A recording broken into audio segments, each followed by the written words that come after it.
America में immigration system अब सिर्फ स्लो नहीं हुआ है, बल्कि लाखों लोग ऐसे फेज में फंस गए हैं जहां ना उनका स्टेटस क्लियर है, ना उनका फ्यूचर। बैकलॉग 12 मिलियन के करीब पहुंच चुका है। एप्लीकेशंस महीनों तक कंफर्म भी नहीं हो रही और इसी डिले की वजह से डिपोर्टेशन का रिस्क भी बढ़ रहा है।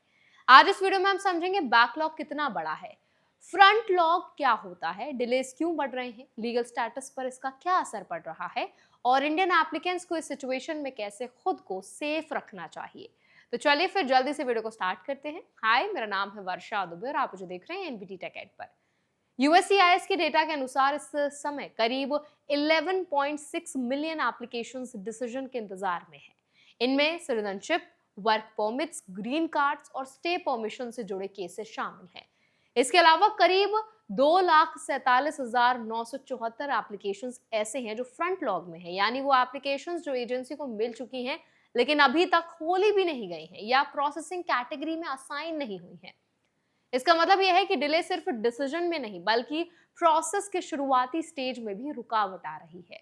इस पूरे बैकलॉग का सबसे बड़ा असर यह है कि एप्लीकेंट्स को महीनों तक ये कंफर्मेशन भी नहीं मिल रहा कि उनका एप्लीकेशन रिसीव हुआ है या नहीं।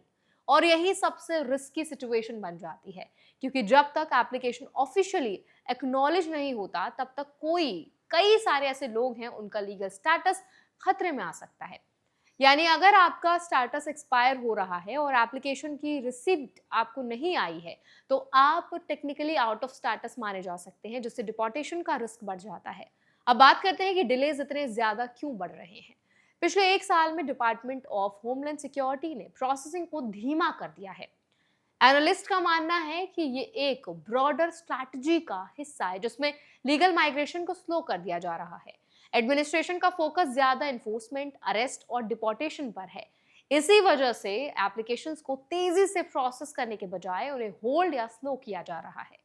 नंबर्स भी यही कहानी बता रहे हैं। पिछले 10 सालों में पेंडिंग एप्लीकेशंस का नंबर 2 गुना से ज्यादा हो चुका है, लेकिन हाल के समय में ये ग्रोथ और तेज हुई है।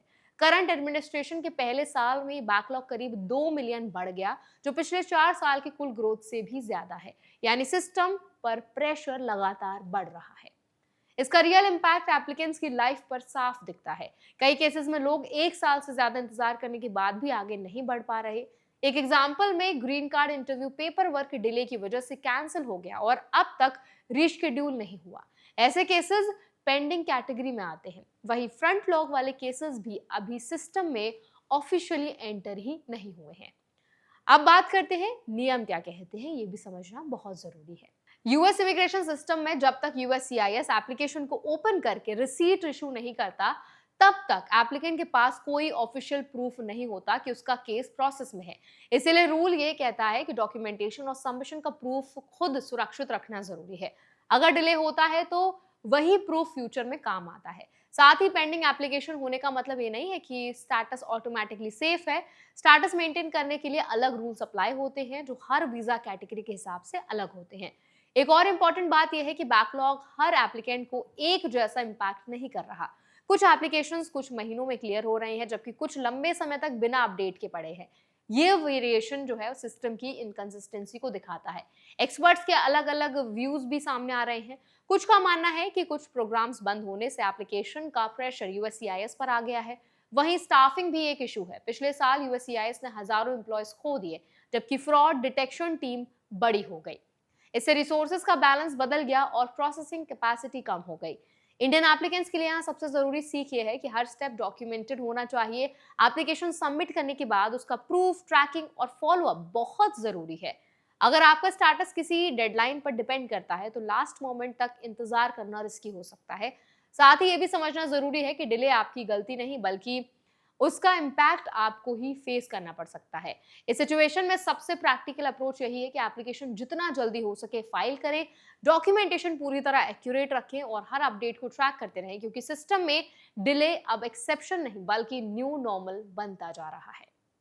तो आई होप ये वीडियो आपके लिए हेल्पफुल रहा होगा। अब इस पूरे वीडियो पर आपका क्या फीडबैक है, आपकी क्या राय है, कमेंट्स में हमारे साथ जरूर शेयर करें। ऐसे और अपडेट्स के लिए, वीडियोस के लिए, इन्फॉर्मेशन के लिए हमारे चैनल एनबीटी टेक एड को भी जरूर सब्सक्राइब करें।